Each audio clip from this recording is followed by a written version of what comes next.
أعوذ بالله من الشيطان الرجيم. بسم الله الرحمن الرحيم. مثل الذين ينفقون أموالهم في سبيل الله كمثل حبة أنبتت سبع سنابل في كل سنبلة 100 حبة والله يضاعف لمن يشاء والله واسع عليم. مثل الذين ينفقون أموالهم في سبيل الله كمثل حبة أنبتت 7 سنابل في كل سنبلة 100 حبة والله يضاعف لمن يشاء والله واسع عليم. مثل الذين ينفقون أموالهم في سبيل الله كمثل حبة أنبتت 7 سنابل في كل سنبلة 100 حبة والله يضاعف لمن يشاء والله واسع عليم. اللهم صل على سيدنا محمد وعلى آل سيدنا محمد وبارك وسلم. حسبنا الله ونعم الوكيل. حسبنا الله ونعم الوكيل. حسبنا الله ونعم الوكيل. اللهم صل على سيدنا محمد وعلى آل سيدنا محمد وبارك وسلم. يا باقي أنت الباقي، يا باقي أنت الباقي، يا باقي أنت الباقي. اللهم صل على سيدنا محمد وعلى آل سيدنا محمد وبارك وسلم.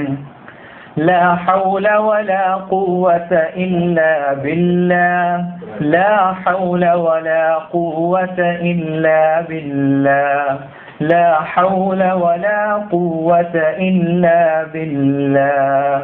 اللهم صل على سيدنا محمد وعلى آل سيدنا محمد وبارك وسلم. لا إله إلا أنت سبحانك إني كنت من الظالمين.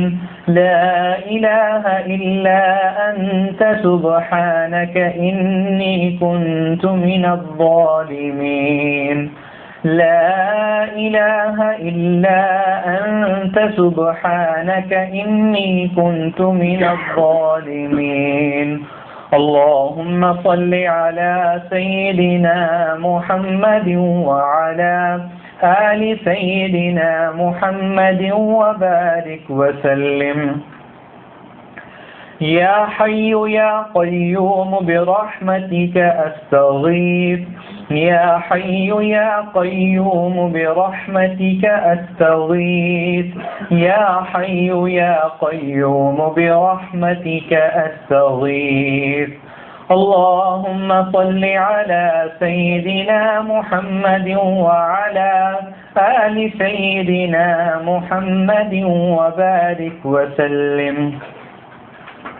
رب لا تذرني فردا وأنت خير الوارثين. رب لا تذرني فردا وأنت خير الوارثين. رب لا تذرني فردا وأنت خير الوارثين. اللهم صل على سيدنا محمد وعلى آل سيدنا محمد وبارك وسلم.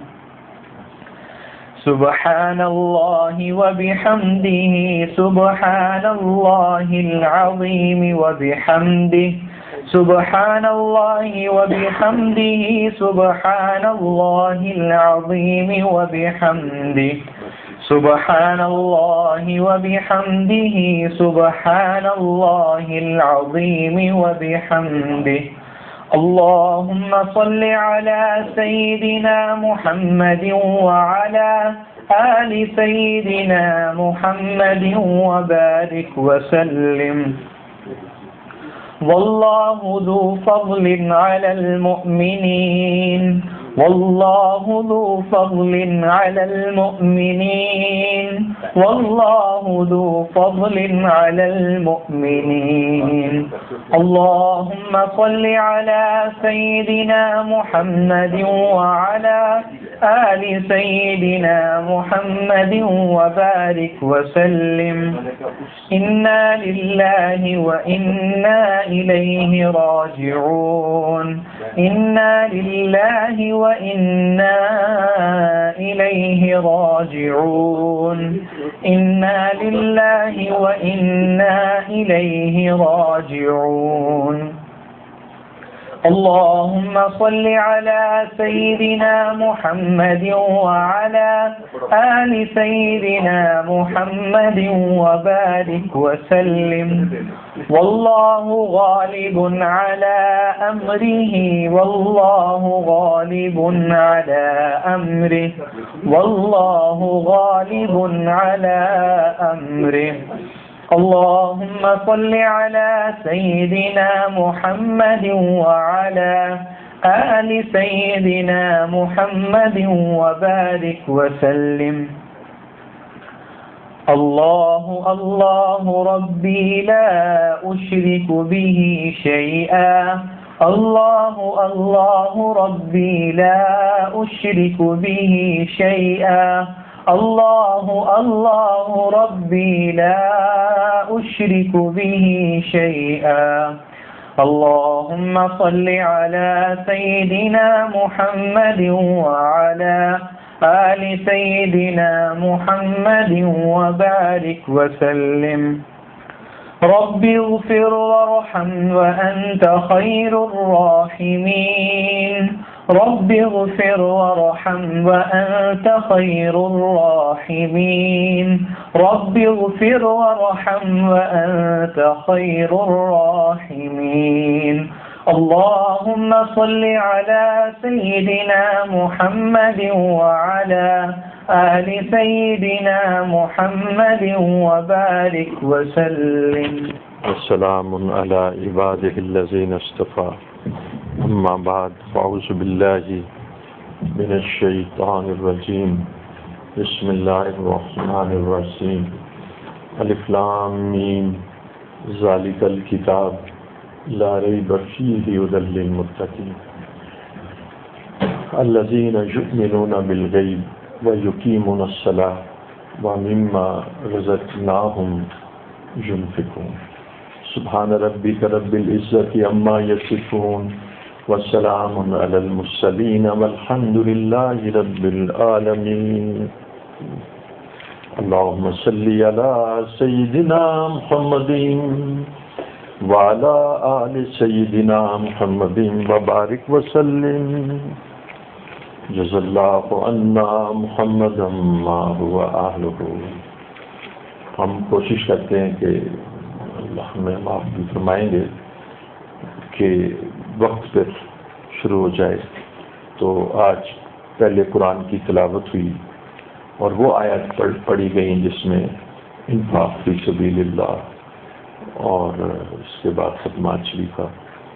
یہ آج اس کو سعادت میسر ہے کہ اس وقت کچھ بتوفیق الہی کلام کر سکے، جس سے کہ مقصود دلوں کو اللہ کی طرف پھیرنا، اللہ کی یاد کو تازہ کرنا اور آخرت کی فکر دلانا ہے.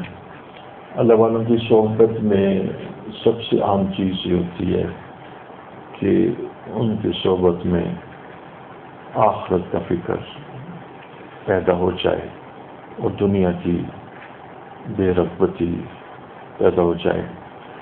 آج میرے ذہن میں چونکہ پاکستان میں بالخصوص اور پوری دنیا میں بھی بالعموم اس وقت اقتصادی بدحالی ہے، اور اس میں جو اللہ جل شانہ کا امر و حکم ہے اس پر تھوڑا سا اظہار خیال ہے کہ اللہ تعالیٰ نے یعنی فاتح الکتاب سورہ فاتح کے بعد سورہ بقرہ کا آغاز فرمایا الف لام میم ذالک الکتاب، عظیم الشان کتاب لا ریب فیہ، کہ اس میں تو کوئی شک تذبذب کی گنجائش ہو ہی نہیں سکتی.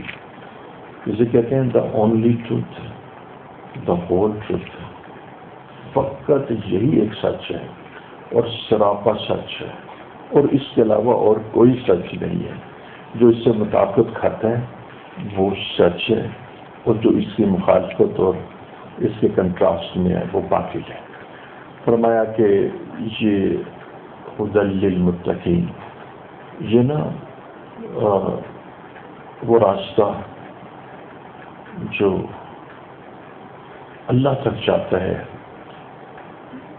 جو اس دنیا کی حقیقت ہے اس کو سمجھاتا ہے، اور جو مقصد زندگی یاد دلاتا ہے، وہ جو راستہ اللہ تک کھینچا گیا ہے، وہ جو روڈ میپ، وہ جو پاتھ وے اللہ کی ذات تک جاتا ہے، اس قائم شدہ پاتھ وے پر یہ ٹارچ ڈالتی ہے، روشنی ڈالتی ہے، اس راستے کی اندھیرے کو دور کرتے ہوئے اس کو ایلیمینیٹ کرتی ہے. راستوں میں جس وقت اگر روڈ لائٹ نہ ہو تو راستے تاریک ہوتے ہیں. آپ جا رہے ہوں سائیکل پہ، پیدل، اور رستوں پہ لائٹ نہ ہو تو ہاتھ سے جائی نہیں دیتا. اگر جہاں پر میں نے دیکھا بہت ساری جگہوں پر، ابھی ہم رنگ روڈ پہ آئے تو اس کے اندر لائٹیں جلی ہوئی تھیں، بڑی خوشی ہوئی، قلب کے اندر سے نا خوشی ہوئی کہ لائٹیں آن ہیں. سعودی عربیہ میں آپ چلتے چلے جائیں، اکثر مقامات پر مدینہ منورہ سے مکہ معظمہ تک پولز لگے ہوئے ہیں. تو یہ راستہ تو اللہ کا بنایا ہوا ہے، وہی جو انبیاء کا طریق ہے، لیکن وہ راستہ نفس اور خواہشات کے ظلمات تلے چھپ جاتا ہے، اور بے رادبی کا انسان شکار ہو جاتا ہے. جب آپ گاڑی پہ چل رہے ہوں اور خوب اندھیرا ہو اور گاڑی کی لائٹیں بھی نہ ہوں اور اوپر بھی لائٹ نہ ہو تو بھٹکنے کا خطرہ شدید ہے، بلکہ کھائیوں میں گرنے کا خطرہ شدید ہے، بلکہ ایکسیڈنٹس. تو جب ہدایت نہیں ہوتی تو ایکسیڈنٹس ہوتے ہیں. آپ کو ایکسیڈنٹ کی میں ایک مثال دیتا ہوں. کروڑوں لوگ بت اپنے ہاتھ سے بناتے ہیں، رب کی تلاش میں چلتے ہیں اور پھر کھائیوں میں گر جاتے ہیں. بات یہ وہی تھا کہ وہ جانا چاہتے تھے، ان کا قلب اندر کا جو ان کا من تھا وہ رب کو تلاش کرتا تھا، وہ رب کی عشق اور محبت میں مچلتا تھا. تو وہ لائٹ نہ ہونے سے وہ گر گئے کھائیوں میں. انہوں نے کہا ہاں ہم اس مٹی سے بت بناتے ہیں اور اس کو اپنا خدا کہتے ہیں، اور اس بھگوان سے ہم خدا تک یوں. اور کئی ایسے تھے کہ جو بالکل ہی گمراہ ہو گئے، ان کی گمراہی کی تو کوئی انتہا نہ رہی. انہوں نے تو آگ کا الاؤ روشن کیا. کیسو کسرا میں آگ کا الاؤ، جب حضور صلی اللہ علیہ وسلم اس دنیا میں تشریف لائے تو ایک آگ جو 1000 سال سے جل رہی تھی وہ بجھ گئی. تو آگ کا الاؤ اس بات کی علامت ہے کہ وہ معبود کی تلاش میں معبود کو چاہتے ہیں، ان کے قلب معبود کو کا تقاضا کرتے ہیں، جس کو ارج کہتے ہیں، جس کو نیچرل انسٹنکٹ کی جبلتیں رب کی تلاش میں رہتی ہیں. وہ حق کی تلاش میں نکلے، لیکن وہ راستے کی اندھیروں کی وجہ سے اور جہالتوں کی وجہ سے اور خواہشات نفسانیہ کے ظلمتوں کی وجہ سے وہ ٹرینچز میں، کھائیوں میں، گڑھوں میں گر گئے اور گمراہ ہو گئے۔ پھر کسی نے اس درجے میں غلطی کی کہ اس نے گائے کو گاؤ ماتا بنا دیا اور اس کی عبادت شروع کر دی، اور ہر بندہ جس کے پاس ہدایت نہیں تھی، جس کو ہدایت کا راستہ کا علم نہیں تھا، وہ ہدایت کی تلاش میں نکلا، وہ رب کی تلاش تھی، لیکن اس کے پاس ٹارچ نہیں تھی، اور ٹارچ نہ ہونے کی وجہ سے وہ راستے گپ اندھیرے تھے، لائٹ نہیں تھی، اس وجہ سے وہ گمراہ ہو گئے۔ اب لائٹ کس کے پاس ہے؟ لائٹ آدم علیہ السلام کے پاس تھی، نوح علیہ السلام کے پاس تھی، لائٹ ٹرانسفر ہوتی رہی، خوبصورت ترین لائٹیں موسیٰ علیہ السلام کے پاس آئیں، عیسیٰ علیہ السلام کے پاس، اور ہمارے محبوب کو تو ایسی لائٹ دی گئی، ایسا نور دیا گیا کہ ان کے سینے میں ایسی لائٹ کی، ایسی ٹارچ کی، ہدایت کی کہ جو ان کے سامنے آتا وہ روشن ہو جاتا، ایسا روشن کہ صحابی بن جاتا، اور بعد میں آنے والے واللہ خواہ وہ سیدنا عبد القادر جیلانی ہوں یا شیخ احمد سرہندی مجدد رفسانی ہوں، ان کے اصحاب رسول کے قدموں کی خاک تک نہیں پہنچ سکتے، خاک تک نہیں پہنچ سکتے تھے۔ امیر معاویہ کے ان اوقات میں کہ جب وہ غزوات میں حضور صلی اللہ علیہ وسلم کے ساتھ شریک تھے، ان کے گھوڑوں کی مٹی کی خاک تک نہیں پہنچ سکتے تھے، ان کے گھوڑوں کے تلوں کو جو مٹی لگ جاتی تھی صحابہ کے، تو آنے والے اولیاء اس خاک تک نہیں پہنچ سکتے تھے۔ تو یہ ٹارچ جو ہے نا، یہ ہدایت کی ٹارچ ہے، یہ وہ اب تو یعنی ایسی لائٹس آ گئی ہیں، LED لائٹس، کہ جو اتنا ایلیومینیٹ کرتی ہیں، بہت تھوڑا ایگزائل کرنا پڑتا ہے، چارج بہت تھوڑا کرتی ہیں اور دیتی بہت زیادہ ہیں۔ اب تو اس سے بھی بڑھ کے کچھ کہ وہ سورج سے روشنی لے کر، انرجی لے کر، اور بہت تھوڑی کاسٹ پر انرجی پرووائڈ کرتے ہوئے ٹارچ روشن کر دیتی ہیں۔ ذالک الکتاب لا ریب فیہ ھدی للمتقین، تو یہ اس راستے کو ہائی لائٹ کرتی ہے، اس راستے کو جب آپ راستے میں فلورسنٹ کر دیتے ہیں تو جب اس پہ ٹارچ پڑتی ہے تو وہ بالکل ایک دم کھل جاتا ہے، آنکھیں چوک جاتی ہیں، جو درمیان میں ڈبل ڈاٹ میں ڈیوائڈنگ لائن ہوتی ہے اس کے اوپر لائٹ بھی پڑ رہی ہوتی ہے اور آگے فلورسنٹ بھی لگا ہوتا ہے، تو یوں اتنی ایلیمینیشن، اتنی روشنی ہوتی ہے کہ گمراہی کا کوئی تصور بھی نہیں ہو سکتا۔ تو فرمایا ہے کہ یہ راستہ دکھلاتی ہے کون؟ الکتاب، یہ قرآن جو ہے یہ راستہ دکھلاتا ہے، یہ اس زندگی کی اصل حقیقت کو انسانوں کو واضح کرتے ہوئے نہ صرف یہ کہ صرف گائیڈنس دیتا ہے، بلکہ رہنمائی کے ساتھ یہ ایصال الی المقصود، کہ جو مقصود ہے وہاں تک بھی پہنچاتا ہے۔ جیسے میں مثال دوں، کوئی آپ سے کہتے ہیں چیز ذرا مجھے بتائیے گلبرگ کا راستہ کیا ہے، تو آپ کہتے ہیں یہاں سے اسٹریٹ جاؤ، رائٹ جاؤ، لیفٹ جاؤ، اور پھر وہاں تک آپ چلے جاؤ، تو اس کو بھی ہدایت کہتے ہیں۔ لیکن یہاں پر ہدایت کی وہ قسم ہے کہ جو آپ کو یہ کہے اچھا میرے پیچھے آؤ، جہاں میں چلتا چلا جاؤں وہاں تم بھی چلتے جانا، جہاں تک کہ تم اپنے منزل مقصود تک پہنچ جاؤ گے، اس کو کہتے ہیں مرشد۔ یہ ہے جو امام ہے، یہ گائیڈ ہے، یہ انسان کو نہ منزل مقصود تک پہنچاتا ہے۔ اللہ رب العزت نے مرشد بھیجے، ان مرشد کا نام انبیاء کرام، اللہ کے میسنجر، پیغام گر، اللہ کی پوری گائیڈنس اس راستے پر سے گزرے ہوئے تھے، اور اللہ رب العزت کے مقبول اور برگزیدہ بندے تھے، ان کے وہ معصوم تھے اور گمراہی ان کے قریب سے بھی نہیں گزری تھی۔ وہ اصل میں جو لوگ بیداری کا شکار ہوئے انہوں نے ان سے رابطہ نہیں کیا، وہ اس لیے کبھی تو آپ کو پوجا کرنے لگے اور کبھی بتوں کی، کبھی گاؤ ماتا کی، کبھی سورج کی، تو انہوں نے اپنے خدا بنا لیے، اپنے معبود بنا لیے۔ تو یہ سب اس بات کی علامت تھی کہ اللہ کی محبت کا مادہ ان سب میں موجود تھا اور اللہ کی عظمت بھی ان میں موجود تھی، لیکن پروفیٹک گائیڈنس یعنی انبیاء کی جو رہنمائی تھی اس سے وہ محروم تھے۔ اب یقین جانیے حضرت ثانی نے بڑے تفصیل سے سقراط مقراط کے احوال لکھے، بڑے تفصیل سے۔ سب سے بڑی عجیب بات کہ ابھی ہم کہہ رہے تھے دنیا کی بے رغبتی، یقین جانیے ان میں دنیا کی بے رغبتی پائی جاتی تھی۔ اچھا اب یہاں پر ایک بڑی قابل قدر بات ہے، بہت ہی قابل قدر بات ہے۔ اگر آپ اس کو دیکھیں تو بعض کا لاجک سے بھی انسان کو نفع ہوتا ہے، منطق سے بھی۔ وہ کیسے کہ وہ فلاسفر تھے اور وہ منطق کے ماہر تھے اور وہ لاجیشنز تھے، وہ فلاسفر تھے۔ وہ کہتے تھے کہ جب ایک مکان میں 3 دن رہنا ہے اسے دن کیوں لگایا جائے، جب اس مکان کو چھوڑ کے جانا ہے اسے دل کیوں لگانا چاہے۔ جب آدمی بچپن سے جوان ہوتا ہے، جب جوانی کے اوپر تنزل آنا ہے، جب حسن اور جمال کے اوپر ڈیکے اور تنزل آنا ہے، جب گلاب کا پھول کھل کر مرجھا جاتا ہے، جب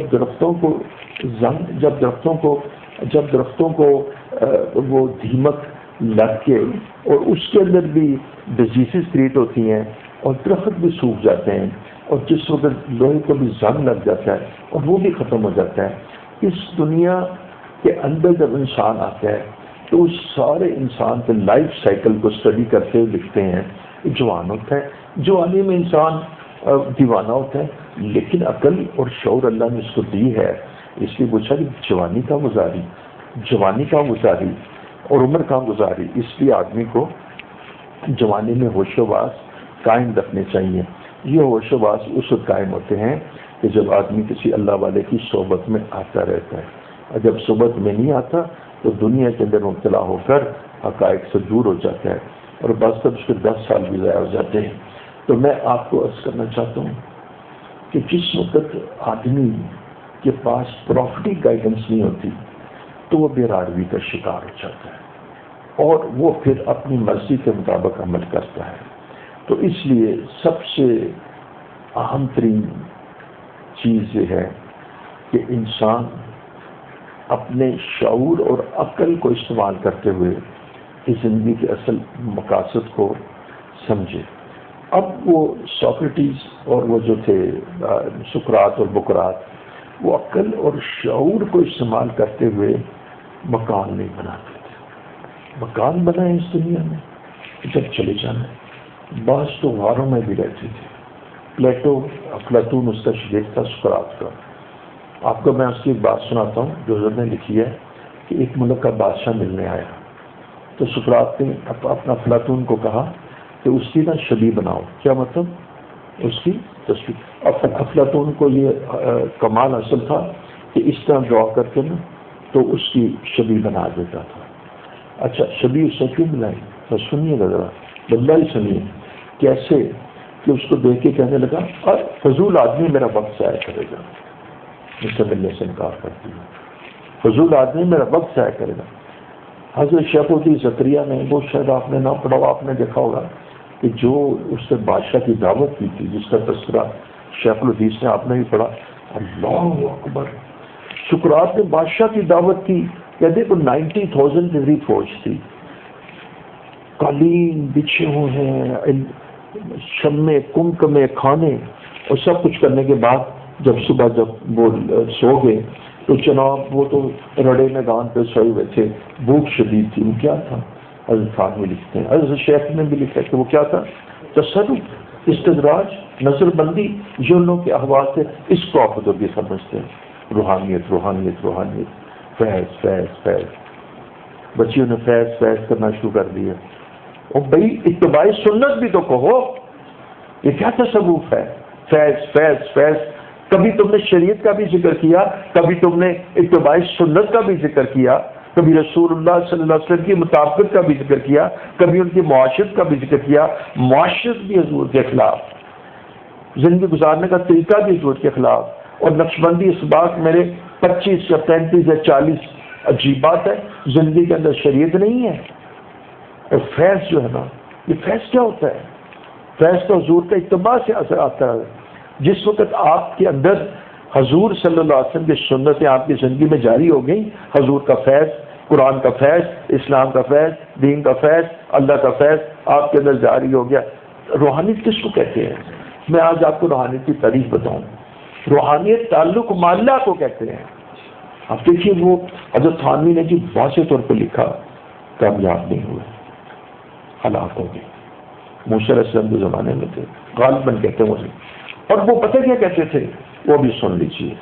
وہ یہ کہتے تھے کہ موسیٰ علیہ السلام صحیح ہیں، ٹھیک ہو گیا، اور ان کی دعوت عوام کے لیے، اور چونکہ دعوت سے مراد تہذیب نفوس ہے، ہم اپنے نفوس کو معذب بنا چکے ہیں، اور اس میں کوئی شک نہیں کہ وہ اپنے نفوس کو معذب بنا چکے تھے۔ ہوس ان میں نہیں تھی، لالچ ان میں نہیں تھی، حب دنیا ان میں نہیں تھی، کمالات اس درجے میں۔ اب دیکھیے نا، ہم کہتے ہیں وقت ضائع نہ کرو، قلت کہتے ہیں تصوف میں قلت کلام، قلت طعام، اور کہتے ہیں کہ قلت منام ریلی، قلت اختلاط۔ اب آپ دیکھو، بادشاہ ملنے آیا ہے اور کہتے ہیں نہیں یہ فضول آدمی کی شبیہ بناؤ، اس کو پہچان لیا، اتنا زبردست یعنی سائیکو انالیسس کہ میرا وقت ضائع کر نہیں لیا۔ بادشاہ کی بھی کوئی خواہش نہیں، شہرت کی بھی کوئی خواہش نہیں۔ ان کا کانسیپٹ کیا تھا وہ میں آپ کو بتاتا ہوں۔ ان کا کانسیپٹ بالکل فلسافیکل فلاسفی آنا تھا۔ وہ کیا تھا؟ ہم نے مر جانا ہے، اب نے ڈیپی ہو جانا ہے، انسان ڈیجنیٹ ہو جاتا ہے، اعضاء اس کے زائل ہو جاتے ہیں، وہ بوڑھا ہو جاتا ہے، سفید ہو جاتے ہیں، جوانیاں زائل ہو جاتی ہیں، قوت کمزوری میں تبدیل ہو جاتی ہے، بڑھاپا، اور اس کے بعد موت، اور اس کے بعد قبر۔ تو بتائیے مکان کیوں بنائیں؟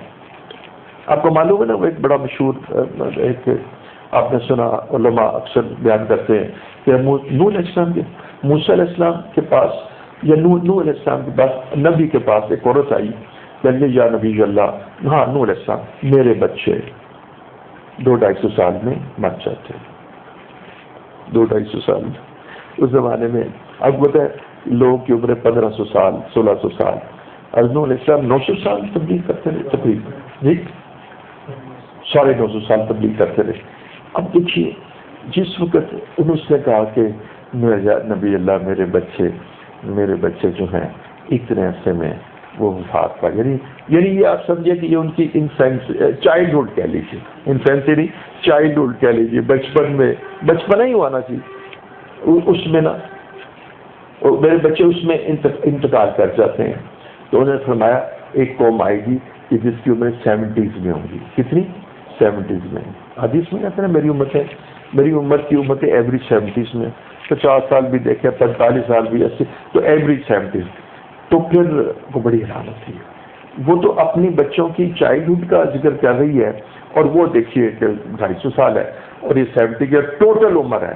تو اب اس پر وہ پوچھتی ہے کہ کیا وہ مکان بنائیں گے؟ تو فرماتے ہیں نبی علیہ السلام فرماتے ہیں بڑے بڑے مکان بنائیں۔ اتنی حیران ہوتی ہے کہ 70 سال کے لیے جو مکان بنائیں گے، تو وہ کہتی ہے اگر میں امت میں ہوتی تو ساری عمر ایک سجدے میں گزارتی۔ اب آپ نظر لگائیے کہ ان بکرات کتنے عقلمند تھے۔ ان کا اصول یہ تھا کہ اس دنیا سے دل لگانا انتہائی جہالت ہے، خلاف عقل ہے۔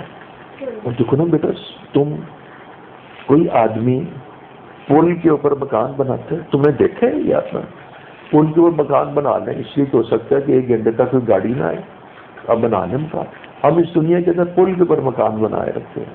ہم اپنی آنکھوں سے 10 دن کا بچہ جاتے ہوئے بھی دیکھتے ہیں، 90 سال کا بھی دیکھتے ہیں، ہر عمر میں ہم دیکھتے ہیں، لیکن دل بھی لگایا ہوا ہے، مقصد بھی بنایا ہوا ہے، آخرت کو بھی بولے ہوئے ہیں، اور ہمارے بھول کی کیا انتہا ہے کہ ہم محمد صلی اللہ علیہ وسلم ممتنع ہے، حرام حلال ہمارے سامنے نہیں ہے، ہم دنیا جمع کر رہے ہیں، اور اتنی جمع کر لیتے ہیں کہ اللہ اکبر کہ وہ ہماری عمر سے تو کیا ہمارے پوتوں کی عمر سے بھی آگے چلی گئی ہے۔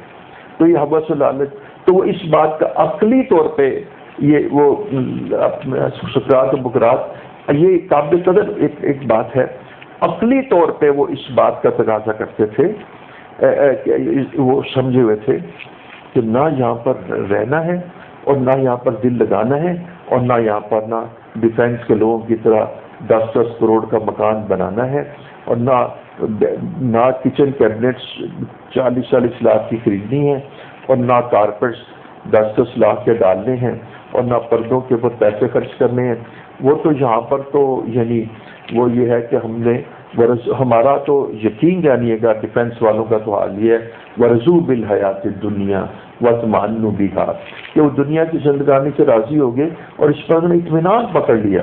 آپ دیکھیں اگرچہ آیت کفار کے لیے ہے، حضرت تھانوی نے اس کو بیان کیا ہے، لیکن بات یہ ہے کہ اگر یہ کفار کی آیت بیان اس لیے کیا کہ انتہائی ناپسندیدہ عمل ہے ورزو بالحیات دنیا کی زندگانی پر راضی ہو گئے واطمئنوا بہا اس پر قرار پکڑا اطمینان، لیکن فرمایا کہ یہ صرف جب مسلمانوں میں پائی جائے گی تو اس سے بھی زیادہ ناپسندیدہ ہو جائے گی.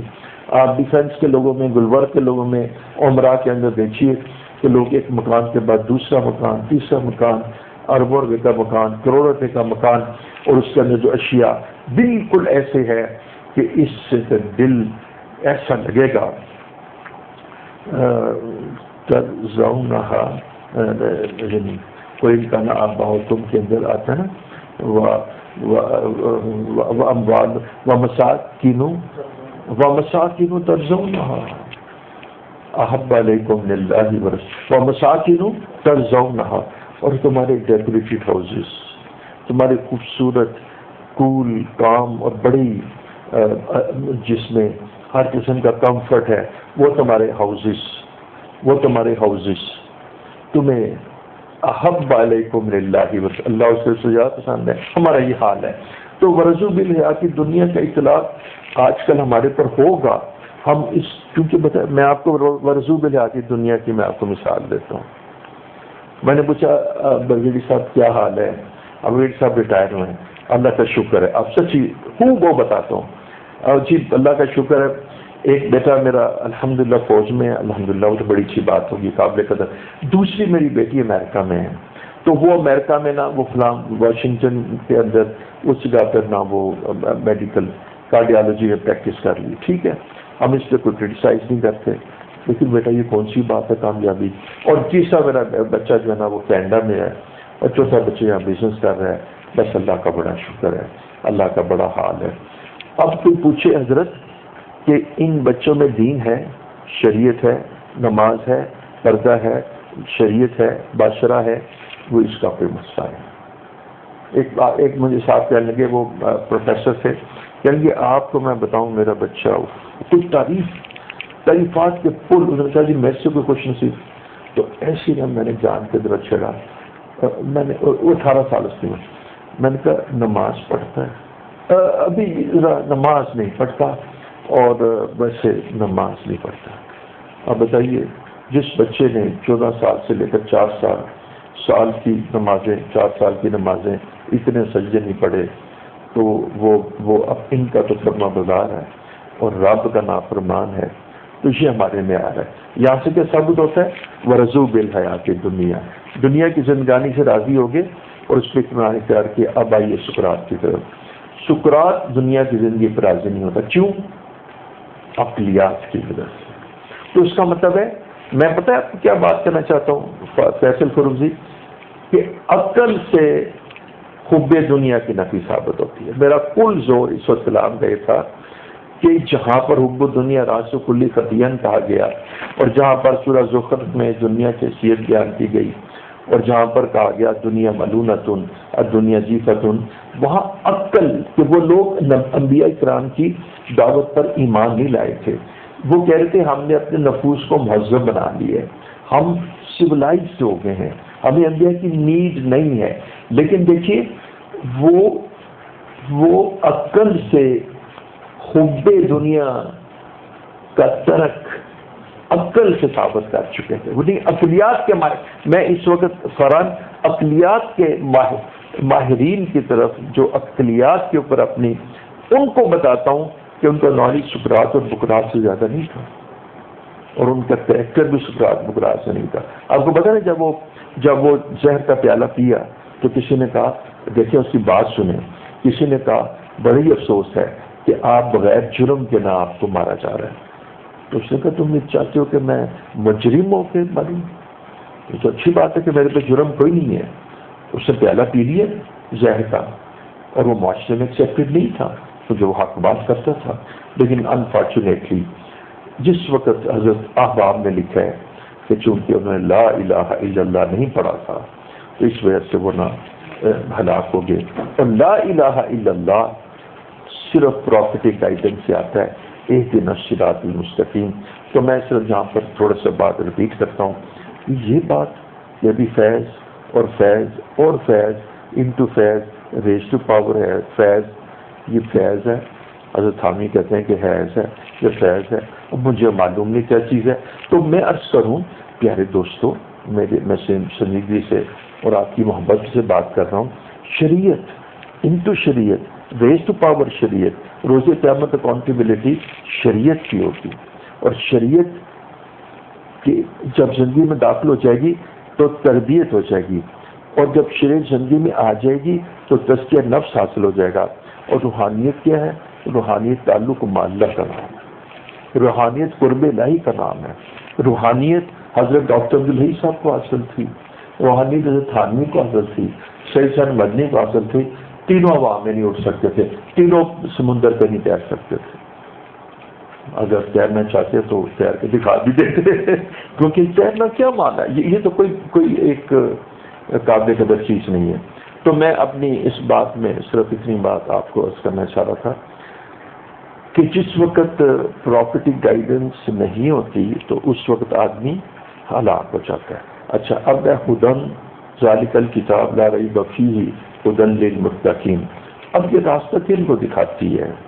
جو متقین ہیں، جو ہدایت کے طالب ہیں، جو مان کر چلنے والے ہیں، جو اوبیڈینٹ ہیں، جو اپنی عقل کی انبیاء کرام کے سامنے نفی کرتے ہیں، جو سیکھنا چاہتے ہیں، جو ماننا چاہتے ہیں، جو جھکنا چاہتے ہیں، جن میں طلب ہے اور وہ آگے بڑھنا چاہتے ہیں، اور وہ ایک قدم اٹھا لیتے ہیں تو اللہ جل شان ان کے پاس چل کر آ جاتے ہیں.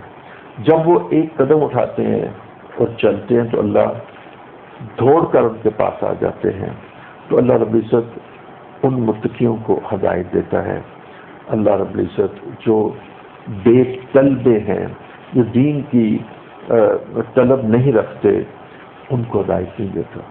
یہ ہدایت طالبین حق کو ملتی ہے اور اللہ کے چاہنے والوں کو ملتی ہے، اور ان لوگوں کو ملتی ہے کہ جو اللہ تعالیٰ کی طلب میں اہل حق کی تلاش میں رہتے ہیں، اللہ تعالیٰ کی طلب میں اللہ والوں کی تلاش میں رہتے ہیں. وہ انبیاء کرام سے گائیڈنس لیتے ہیں، تو ان کے لیے یہ ہدایت ہے.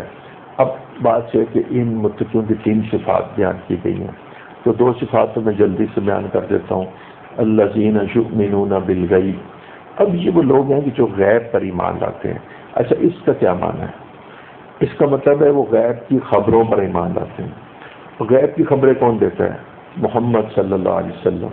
تو جب محمد صلی اللہ علیہ وسلم غیب کی خبریں دیں گے تو ایمان کب لائیں گے؟ جب محمد صلی اللہ علیہ وسلم کو سچا سمجھیں گے، حق سمجھیں گے، اور محمد صلی اللہ علیہ وسلم پر ایمان لائیں گے، اور یہ یقین رکھیں گے کہ محمد صلی اللہ علیہ وسلم حق اور سچ بات بیان کرتے ہیں.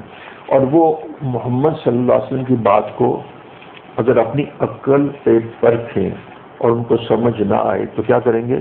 اپنی عقل کو ناقص شمار کریں گے. وہ محمد صلی اللہ علیہ وسلم کی بات کو بغیر دلیل کے مانتے ہیں اور عقل کا استعمال کس بات میں کرتے ہیں؟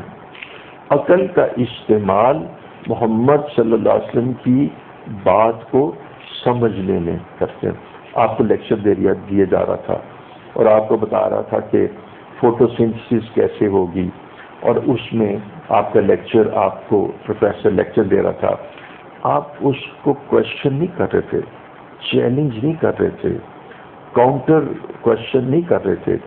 جو وہ ڈلیور کر رہا تھا اس کو انڈرسٹینڈ کرنے کے لیے اپنی عقل کا استعمال کر رہے تھے. آپ اس کے کانسیپٹ کو پرسیو اور اس کا ادراک کر کے اپنی عقل کو استعمال کر رہے تھے. صحابہ محمد صلی اللہ علیہ وسلم کی بات کو سمجھتے تھے کہ اس میں کیا کمانڈ ہے، اس میں کیا حکم ہے، اس میں کیا میسیج ہے، ہم نے عمل کیسے کرنا ہے. اب میں آپ کو بتاؤں 3 دروازے ہیں، میں کہتا ہوں دروازہ بند کر دو، تو آپ کا مطلب یہ بتا ہوگا کہ کیا بند کرنا ہے؟ دروازہ. یہ تو بات سمجھ آ گئی. اور اس کو کھلا رکھنا ہے بند کرنا ہے؟ جو بند کرنا ہے. لیکن بیٹا بتاؤ کیا سمجھتے ہو کون سا دروازہ بند کرنا ہے؟ یہ والا.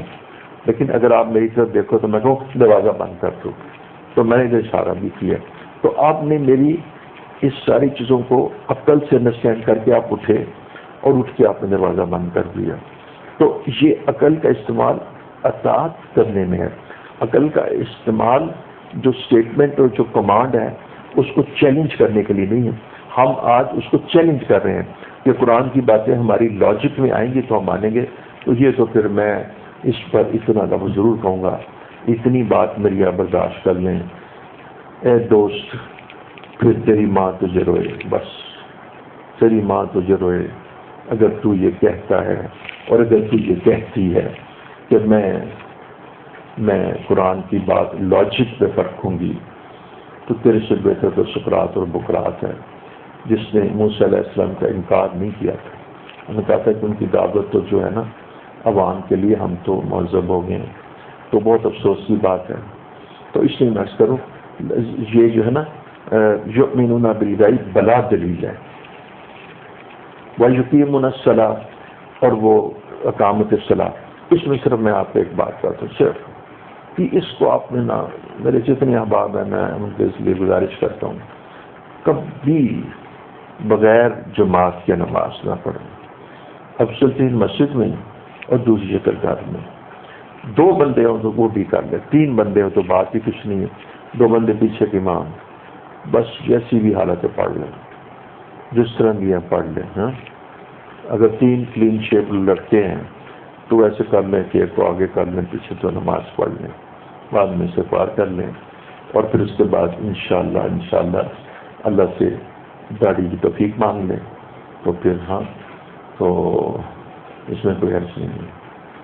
تو میرا کہنے کا مطلب ہے بیٹا بخیر یعنی اس میں اہتمام نماز ہے، تعدیل ارکان ہے، مسجد کی نماز ہے، جماعت کی نماز پڑھتے نہیں ہیں، نماز کو قائم کرتے ہیں. اقامت قیام نماز ہے، قیام صلاۃ.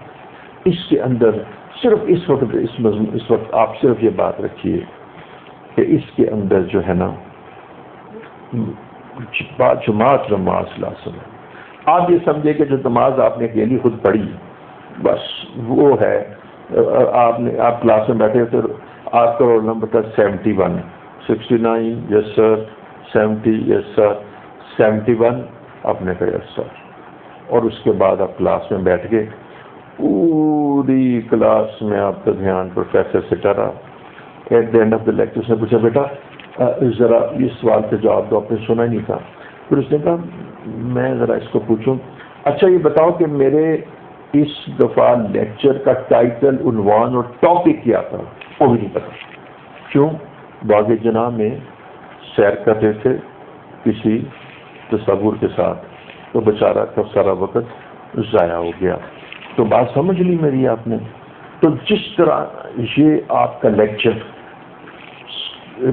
تھیٹر میں جس طرح آپ کا یہ لیکچر تھیٹر میں 71 یس سر اگی رول کر لگ گئی اور پورا وقت ضائع ہو گیا. کوئی انعام نہیں، کوئی کچھ نہیں، بس رول کر لگ گئی. میں اس لیے کہتا ہوں کہ بھئی بابا یہ میں نہیں زیادہ کلام کرتا. یہ نماز کے جو فوائد ہیں اس کے اثرات و ثمرات بالکل مرتب نہیں ہوتے، بالکل مرتب نہیں ہوتے، بالکل بھی نہیں مرتب ہوتے، نہیں ہوتے. اس لیے آپ نے اکیلے نماز نہیں پڑھنی، کسی کو ساتھ ملا لیں، چھوٹے بھائی کو ملا لیں اور انتظار میں رہیں کہ نماز. یہ اس وقت ہے کہ جب آپ نے ڈس ایبلڈ کی نماز پڑھنی ہے. ڈس ایبلڈ کی نماز کیا ہوتی ہے؟ معذوروں کی نماز. اور وہ کہاں ہوتی ہے؟ گھروں میں. ورنہ تو مساجد میں نماز ہے. یا تو مسجد بہت دور ہے، یا موسلادھار بارش ہو رہی ہے، یا دشمن کا خوف ہے، یا بیمار ہیں، تو یہ ہے. علاوہ ازیں نماز کا مسجد میں پڑھنا ہی بہتر افضل ہے باجماعت. لیکن اگر یہ چیز نہیں ہے، جیسے اب آپ اس بیان کی شکل ہے کوئی دین کا کام ہے، آپ لوگ مشغول ہیں، کوئی نئے ساتھی ہیں کیا معلوم کس کو ہدایت مل جائے. تو جو مقرر ہوتا ہے وہ اپنے مضمون کو جاری رکھتا ہے کہ یہاں باجماعت نماز کرا لیں گے، اور اس سے دین کی جو بات ہے اس میں انقطاع نہیں آئے گا. تو اس میں شریعت نے اور علماء نے، میں نے اس پہ تحقیق کی اجازت دے رکھی ہے. میرے کابر کا بھی طریق تھا کہ پھر وہ اکٹھی نماز کرا لیتے تھے، لیکن یہ کبھی نہیں ہوتا کہ اکیلی کلی نماز پڑھی جائے. تو وَيُقِيمُونَ الصَّلَاةَ میں یہ لازم ہے کہ نماز باجماعت پڑھے. میں آپ سے عرض کروں گا کہ مرد تو جو بالغ ہو چکے اس کے بعد کبھی جماعت کے بغیر نماز نہ پڑھیں، بات ختم ہوئی. اب فرمایا کہ یہ کتاب ہے جو ہدایت دیتی ہے اور راستہ دکھلاتی ہے متقیوں کو، اور متقی وہ لوگ ہیں کہ یؤمنون بالغیب، غیب پر جو محمد صلی اللہ علیہ وسلم نے خبریں دی ان پر یقین رکھتے ہیں اور نماز کو قائم کرتے ہیں. اور نمبر 3 وَمِمَّا رَزَقْنَاهُمْ يُنْفِقُونَ، کہ جو ہم نے ان کو دیا ہے، ہمارے اس کو سننے سے تعلق رکھتا ہے، یعنی تمہارا کیا کمال، جو ہم نے ان کو دیا ہے ہمارے دیے ہوئے میں سے اللہ کے راستے میں خرچ کرتے ہیں. میں نے فرحان کو 1000 روپیہ دیا، میں نے کہا یار تو نا اے نا للہ، تو تو انو اجنانا یہ نہیں جا کے نا اپنے گھر میں جو بہت ہی نیک صالح بیگم ہے اس کو کیک کھلا دو. پھر مجھے خیال آیا یار اس بھی بچوں نا 1000 بچوں کتنے 5 روپے بن گے جی. میں کہ یار 5 روپے میں دے دو. تو اس نے جناب بڑے خوشی سے 25 روپے مجھے دے دیے. تو 9 کتنے لے گیا جی 975 لے کے 25 پیس نے مجھے دے دیے. اور میں کیا اب دیکھیں میرے لیے بہت شکریہ بہت شکریہ. بہت شکریہ کس کا جتنا تھا میں تو اللہ رب العزت کہتے ہیں بہت شکریہ، تم نے 1 لاکھ روپیہ میں نے تمہیں دیا. کتنا لے لو صرف حضرت وہ کتنا مانگتے ہیں 2500 مانگتے ہیں. رب تو کتنا خوبصورت ہے. ایک تو تجھے ہماری کنجوسی اور بخیلی کا پتہ ہے، پھر تو اس پر شکر گزار ہوتا ہے. ہاں جی شاکرون علیم ہے نا کہ جی اللہ رب العزت جو ہے نا کہ یعنی دیکھیے گا کہ کتنے خوبصورت رب ہیں کہ تمہیں کہتے ہیں کہ جو میں نے تمہیں دیا ہے وہ میرے راستے میں خرچ کر دو، وہ ان غربا پہ خرچ کر دو، فقراء پہ خرچ کر دو. اس وقت اکنامی کرائسس ہے پوری دنیا میں، تو کسی کے پاس دودھ کے پیسے نہیں ہیں، کسی کے پاس انسولین کے پیسے نہیں ہیں، کسی کے پاس بلڈ پریشر کی دوائیوں کے پیسے نہیں ہیں، کسی کے پاس گندم ختم ہوئی ہے، اور کسی کے گھر میں فاقہ ہے. تو جو اللہ جل شانہ نے آپ کو دیا ہے نا، جو اللہ جل شانہ نے آپ کو دیا ہے خود اس دیے ہوئے میں سے تم تھوڑا سا اللہ کو واپس کر دو. کتنا واپس کر دو؟ بس اتنا. اور اگر تم جتنا اس سے زیادہ کرو تو تمہاری کمپلشن تو اتنا ہی کہی گئی کہ 1,00,000 میں سے 1000 میں سے 25 دے دو، 1,00,000 میں سے اتنا دے دو 2,500. 97,500 اپنے پاس رکھو، انجوائے کرو، جمع کرو، کوئی مسئلہ نہیں. لیکن اگر تم اپنے بھائیوں کا خیال رکھو اور اللہ پہ توکل رکھو، کیونکہ حدیث میں آتا ہے کہ ایک حدیث میں ہے کہ اگر کسی شخص نے رات پیٹ بھر کے کھانا کھا لیا اور اس کا ہمسایہ بھوکا تھا تو حضور ارشاد فرماتے ہیں صلی اللہ علیہ وسلم وہ میری نبوت پر ایمان نہیں لایا. تو آج اس میں جو ہم نے چند چیزیں بیان کی کہ الکتاب یہ کتاب ہدایت ہے، القرآن المجید، اور یہ راستہ دیتی ہے اور اللہ تک پہنچا دیتی ہے. اور یہ ایسے جیسے ہاتھ پکڑ کر اللہ تک پہنچا دینا. اور یہ ہاتھ پکڑنے کے لیے اس میں رجال اللہ ہیں، ان کا ہاتھ. اور مدل المتقین، متقیوں کو جو اللہ کے نبیوں کے تابع ہو کر ہدایت چاہتے ہیں ان کو یہ ہدایت دیتی ہے. اور وہ اللہ کے وہ غیر پر یقین رکھتے ہیں، مغیبات پر، اور وہ اقامت الصلاۃ پر اس کا اہتمام کرتے ہیں. اور جو اللہ تعالیٰ نے ان کو دیا ہے اس کے دیے میں اللہ کے راستے میں خرچ کرتے ہیں. یہ 3 صفات متقیوں کی اللہ رب العزت نے بیان کی ہیں. تو میں آپ کو بتاؤں کہ آپ میں یؤمنون بالغیب تو کامل ہے. الحمدللہ ہمارے ساتھیوں میں یؤمنون بالغیب میں کوئی کمی نہیں. اللہ کا شکر ہے، علماء میں کامل ہے، اس لیے تو جان دیتے ہیں. ختم نبوت جان کیوں دیتے ہیں کہ یؤمنون بالغیب کامل ہے. دوسرا اس میں کوتاہی ہے وَیُقِیمُونَ الصَّلَاۃَ، بالکل آج کے بعد بالکل اکیلے نماز نہ پڑھنا. اور مجھے ایک خاتون نے کہا میرا بیٹا جو نماز پڑھتا بند کمرے میں کہتا ہے میں اللہ کے لیے نماز پڑھنی ہے. تو صحابہ جب مسجد میں پڑھتے تھے وہ غیر اللہ کے لیے پڑھتے تھے. تو اس نے کہا کہ جی میرا بچہ تو کہتا ہے اخلاص سے یہ کہ میری نماز کو پتہ لگے، یہ وہ نوافل کی بات ہے. تو بیٹا پتہ کیا کہاں غلطی ہے بتاؤں آپ کو؟ مان کر چلنا. اب اپنے آپ کو ہی مجھ سے سمجھ رہا ہوں. وہ کہنے لگی کہ سمجھانے سے بھی نہیں سمجھتا. تو یہ پھر پتہ کیا بنے گا؟ یہ اپنے وقت میں کسی وقت نہ وہی بن جائے گا. محترم جناب جی، محترم جناب رام جی صاحب جو اس وقت فرما چکے ہیں کہ قربانی نفل ہے اور واجب نہیں. اور دوسرا محترم معزز پروفیسر صاحب یعنی رام جی صاحب فرماتے ہیں کہ میں نے ایک سجیشن دی تھی کہ اسلام آباد میں پوری امت کی طرف سے گورنمنٹ ایک قربانی کر دے تو وہ بچائے گی. تو اس سے بہتر سجیشن میں دے رہا ہوں کہ 4 بکرے لیے جائیں، ایک پنجاب کی طرف سے، ایک سرحد کی طرف سے اور ایک سندھ کی طرف سے اور ایک بلوچستان. تو ساروں کی قربانی ہو جائے گی. اور ایک طریقہ میں اور بتاتا ہوں. کورونا میں مساجد تو بند ہو گئی تھی تو ایسے نا ہر پروونس کا کہ امام کھڑے ہو کے نا نماز پڑھ لے اور ساروں کی طرف سے دعوت ہے. تو نماز بھی ساروں کی طرف سے ہو جائے، قربانی بھی ساروں کی طرف سے ہو جائے تو بندے فارغ کر دیے جائیں. تو میں ان کی اس دانشوری پر ان کی شخصیت کے پیش نظر کوئی تنبیہ تو نہیں کر سکتا، لیکن یہ ضرور کہہ سکتا ہوں کہ روز قیامت آپ کے گریبان کو ابو بکر صدیق بھی پکڑیں گے اور عمر بھی پکڑیں گے اور عثمان بھی پکڑیں گے. آپ انتہائی ظاہری طور پہ ایک انٹلیکچوئل شخصیت قرار دیتے ہیں. آپ کو چاہیے تھا کہ ایلیٹ کلاس کو اللہ کی طرف راستہ بتائیں. آپ دین کے اندر تعویل کر کے دین کی اصل روح کو ختم کرنا چاہتے ہیں اور اس کی اصل حقیقت کو پامال کرنا چاہتے ہیں. لیکن میں آپ کو یقین سے بتاؤں میرا قلب گواہی دیتا ہے میرے پاکستان کے میرے ہم وطن گناہ گار ترین میرے ہم وطن اللہ کے بندے کبھی آپ کی جان سے بھی نہیں آئیں گے. اس کی وجہ پتہ کیا ہے؟ اس کی وجہ ہے کہ قرآن کی روح اور دوسری عشق محمد کی روح یہ آپ کے راستے میں حائل ہے. عشق محمد صلی اللہ علیہ وسلم جس کے نام پر ہر بندہ قربان ہوتا ہے، ناموس رسالت کے نام پر ہر بندہ اپنی جان دینے کے لیے تیار ہے.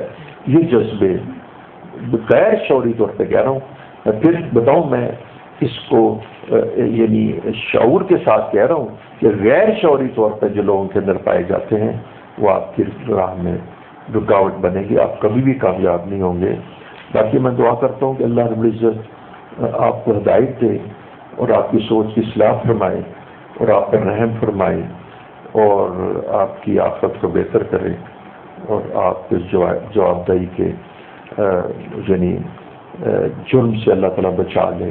بہرحال اتنی جری ہو کے کلام کرنا یہ انتہائی پریشان کن بات ہے اور یہ تو یعنی امت کو گمراہ کرنے کے مترادف ہے.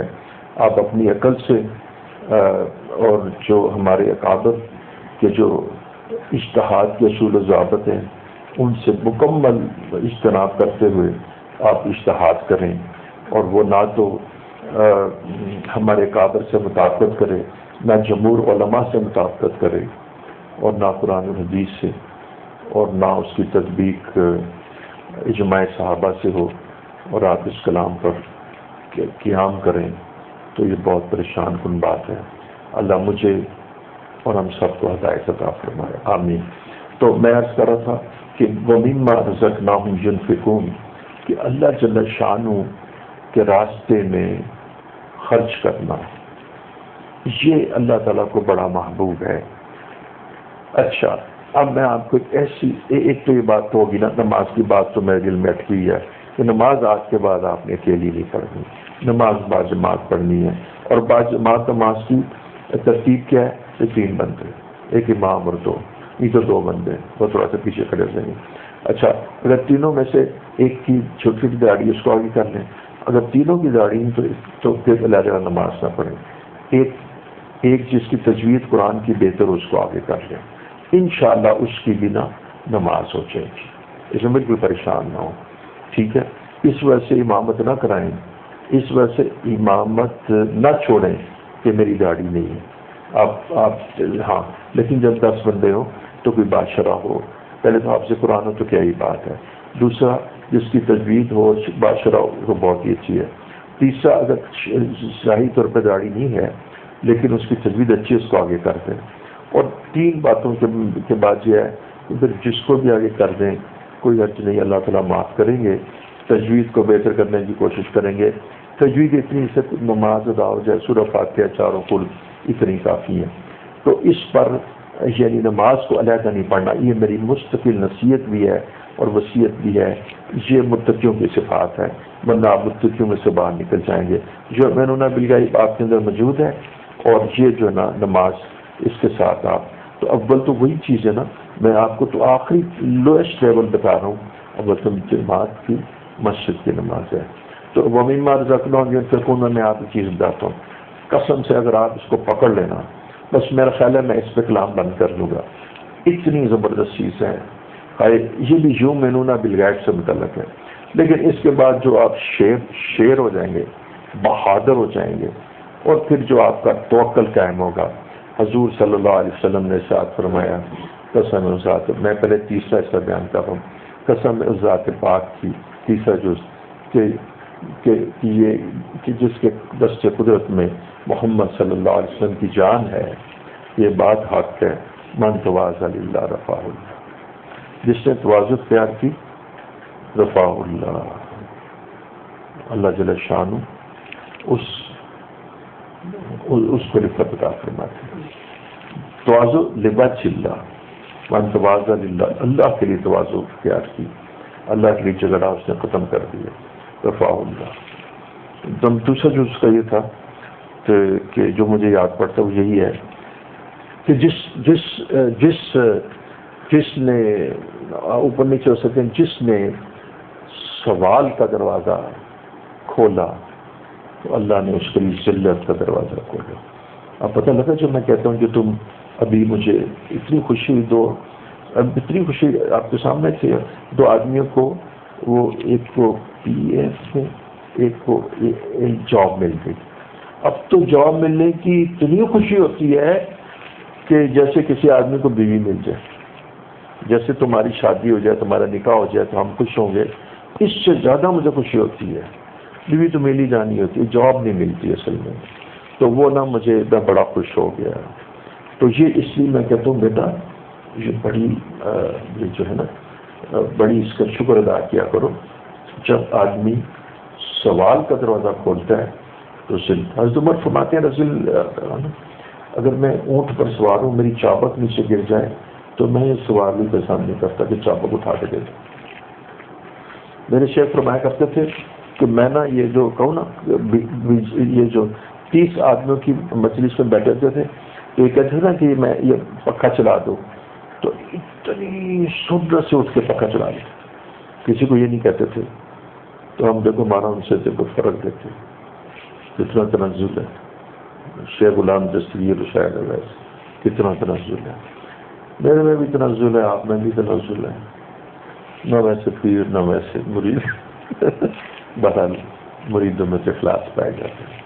یہ تو میں نے ایسی آپ کا اپنی شرمندگی کو دور کرنے کے لیے آپ کے الزام لگا دی۔ تو اب تیسری چیز بیٹا سنو، بس اس میں بات ختم۔ قسم ہے ذات پاک کی جس کے دست قدرت میں محمد صلی اللہ علیہ وسلم کی جان ہے، آگے کہ یہ بات حق ہے کہ صدقے سے مال میں کمی نہیں آتی. یہی ہے نا نبض پہ ہاتھ رکھنا. صدقے سے مال میں کمی نہیں آتی. صدقے سے مال میں کمی نہیں آتی. دیکھو جی مصیبت ہے تو صدقے سے مال میں کمی آ جاتی ہے. زکوٰۃ دینے سے مال میں کمی آ جاتی ہے. زکوٰۃ دینے سے مال میں برکت اضافہ ہوتا ہے, سود سے کمی آتی ہے. یہ مشاہدہ ہے. اچھا اب فرمایا جس چیز جو چیز رکاوٹ پڑ رہی ہے کہ صدقے سے مال میں کمی نہیں آتی. اچھا میں حیران ہوں کہ دوسری حدیث میں کہ صدقے سے مال میں اضافہ ہوتا ہے. اضافہ تو ہوتا ہے, شاہ کی کوئی نعمتوں کو سے دیکھا ہے. لیکن یہ بھی بڑی اسٹیٹمنٹ, اس کی بھی جیسے کہتے ہیں نا, یہ اسٹیٹمنٹ ایکسٹریملی ڈیمانڈیڈ تھی, نیڈیڈ تھی کہ بھائی تیری حوث اور تیری بخل اور تیری کم ظرفی ہے کہ تو ایسا معلوم اٹھ کے رکھا ہے, نان لا کے رکھا ہے کہ تو اس کو اللہ کے راستے میں خرچ نہیں کرتا. اس لیے نا کہ تجھے افلاس کا, تجھے تنگ دستی کا تجھے اندیشہ ہے. تو تیرے حبیب اللہ کے رسول, اللہ کے حبیب تیرے نبی فرماتے ہیں کس وجہ سے, اسی وجہ سے نا کمی آ جائے گی. تو میں قسم کھاتا ہوں اب کوئی آدمی, حضور فرماتے ہیں کہ صدقے سے مال میں کمی نہیں آتی تو مان لینا چاہیے. اور حضور فرمائے کہ اللہ, میں نے اس کو یاد کیا کہ قسم ہے اس ذات کی کہ جس کے دستے قدرت میں محمد کی شان ہے. بیٹا اب شرم آئی, تمہارا باپ تمہیں کہ پتر, یہ بات میں تمہیں نا قسماں کھا کے کہنا, ابا جی خدا کے واسطے ہم اتنا ذلیل نہ کریں, قسمیں نہ کھائیں ابا جی, ٹھیک ہے نا فیصل, قسم ہے اس اب پیش کی نہ آئے. اور اس کے بعد میں آپ کو ایک اور بات تو آپ کو حدیث مل جائے گی. بیٹا آگے پتہ کیا ہے, ایک تھا نا کلام, قسم ہے اس ذات پاک کی کہ جس کے دست قدرت میں محمد صلی اللہ علیہ وسلم کی جان ہے کہ صدقے سے مال میں نہیں. قسم ہے اس ذات پاک کی کہ جس کے دست قدرت میں محمد صلی اللہ علیہ وسلم کی جان ہے کہ یہ بات حق ہے. یہ دوسری بات سنی. اس کے بعد پیارے میں یہ کہتا ہوں, تم سمجھتے ہو میری تائید کرو گے ٹوب مرنے کا مقام ہے تمہارا. کوئی تمہارا شیخ تمہیں کہ تو تم قسمیں بھی کھائے. قسم ہے اس ذات پاک کی کہ جس کے دست قدرت میں محمد صلی اللہ علیہ وسلم کی جان ہے کہ یہ بات حق ہے کہ صدقے سے مال میں کمی نہیں آتی.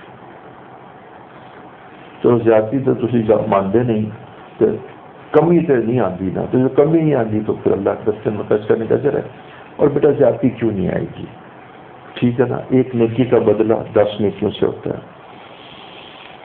اور میں نے جو قرآن کی آیت پڑھی اس کا ترجمہ پھر انشاءاللہ آئندہ عرض کروں گا کہ میرے شیخ فرماتے تھے کہ 70 گناہ اور 700 گناہ, اور پھر حضرت شیخ الحدیث نے فرمایا کہ پھر انسان کی اخلاق کی بنا پر 700 گناہ تک تو مذاق جاتا ہے, وہ واپس ملتا ہے. اور اس سے وہ آپ کو واقعہ مشہور ہے کہ وہ رابعہ بصریہ نے روٹیاں دی تو اب اس کی جگہ جتنی دی تو 10 سے ملٹیپلائی. ایک آدمی روٹی لے کے آیا, جنہوں نے کیا میریاں نہیں ہیں, میں نے اینیاں ملی ہیں, کیونکہ اگر میں نے 3 روٹیاں دی ہیں تو 30 تو ملیں گی مجھے. اتنا یقین تھا ان احباب کا. تو شرم آنی چاہیے کہ جس وقت حضور اقدس صلی اللہ علیہ وسلم ایک چیز پر قسم کھائیں اور کہ یہ بات حق ہے, ہم اللہ کے راستے میں خرچ کرنے پر ہم یعنی بخل کریں, تو بیٹا لوگوں کا خیال رکھو, انہیں کھانا کھلاؤ, ان کی دوائیوں کا ارینج کرو, بلڈ پریشر کی دوائیں کو ارینج کرو. کسی کی انسولین کا مسئلہ ہے, کسی کے گھر میں دودھ کا مسئلہ ہے, کسی کے گھر کی چھت کا یہ حال ہے کہ اس کے گارڈر لیک ہو رہے ہیں اور بارشوں میں اس کو تکلیف ہے, اس کے پاس اتنے پیسے نہیں ہیں. تو اس قسم کی یہ میں آپ سے عرض کر رہا ہوں کہ کسی تنظیم کے ساتھ منسلک ہونے کی ضرورت نہیں ہے, خود ہی اس کا خیال رکھیں. اگر آپ کسی تنظیم کو سمجھتے ہیں کہ وہ بالکل پیسہ صحیح لگائے گی تو پھر اس کو بھی، لیکن اصل میں ہے کہ اس کی عادت خود ڈالیں، خود چل کے جائیں، گھروں میں جائیں، تنظیم کو دیکھو تو پھر آپ بے فکر ہو جائیں گے، جذبے نہیں پیدا ہوتے، لوگوں کے احوال دیکھیں اور چل کے جائیں. لوگوں کی سب سے بڑی نیکی کیا ہے جس کو قرآن نے کہا گیا کہ کھانا کھلانا. ہم تو لباس جلا کھانا کھلاتے، اور ما سلککم فی سقر، اور کیا ہے ہم مسلمات نہیں پڑھتے. تمہیں کس بات نے جہنم میں پہنچا دیا؟ وہ فرشتے جو ہیں وہ پوچھیں گے، کہتے ہم نا نماز بھی پڑھتے تھے اور ہم نا کھانا نہیں کھلاتے تھے. وآخر دعوانا اللہم صلی علی سیدنا محمد ربنا ظلمنا انفسنا. اللہ ان کے قلوب میں ہدایت کا یا ربی، بالخصوص سامعین جو ہیں نماز کبھی نہ باجماعت نماز نہ چھوڑیں، اور دوسرا اللہ رب العزت اللہ کے راستے میں خرچ کرنے، اور تیسرا اللہ رب العزت ہمیں حضور کی اطاعت، اور چوتھا میں اللہ انبیاء کی اطاعت، حضور کی اطاعت، فتبعونی اور الکتاب اس کو پڑھنے کی، سمجھنے کی، عمل کرنے کی توفیق عطا فرما، قلوب میں ہدایت کرنے عطا فرما، ہمارے سامعین میں کسی کو محروم نہ فرما. صلی اللہ علیہ وسلم. مدینہ منورہ میں جو ہمارے احباب سنتے ہیں جناب حضرت ابو بکر دامت برکاتہم، ان کا فون آیا کہ جو لا الہ الا اللہ کہتے ہوئے جب محمد رسول اللہ کہیں تو صلی اللہ علیہ وسلم ضرور کہیں. ہم ان کے بہت مشکور ہیں، ہمیں ہدایت سے نوازا، آئندہ اس کا بہت اہتمام ہوگا. جزا اللہ محمد. آمین.